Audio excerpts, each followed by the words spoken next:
In this video, I will be telling you the step-by-step guide how to create the custom navigation menu in the WordPress application. For that, the process is very simple and easy. Make sure you follow the video till the end to get the full guide on how to do it properly. So make sure that you like this video, share this video, comment under the video, and don't forget to subscribe to our channel and hit the bell icon so you won't miss any future update. So let's dive right into it. So first thing first, what you have to do is to create a menu.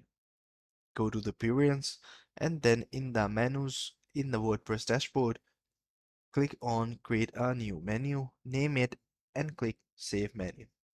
Add a menu item, add a page, custom link or categories from the options on the left. Drag and drop items on the rearrange or create sub-menus. Assign allocation under the menu settings. Choose where the menu will appear, a primary menu, and then save it. After that, customize the style, appearance, customize menus to adjust the colors, fonts, and layouts. And after that, test and adjust. Preview your menu on the desktop, on mobile to ensure it works correctly. So there are some optional steps, which is use plugins like Max Mega Menu for drop-down and advanced functionality.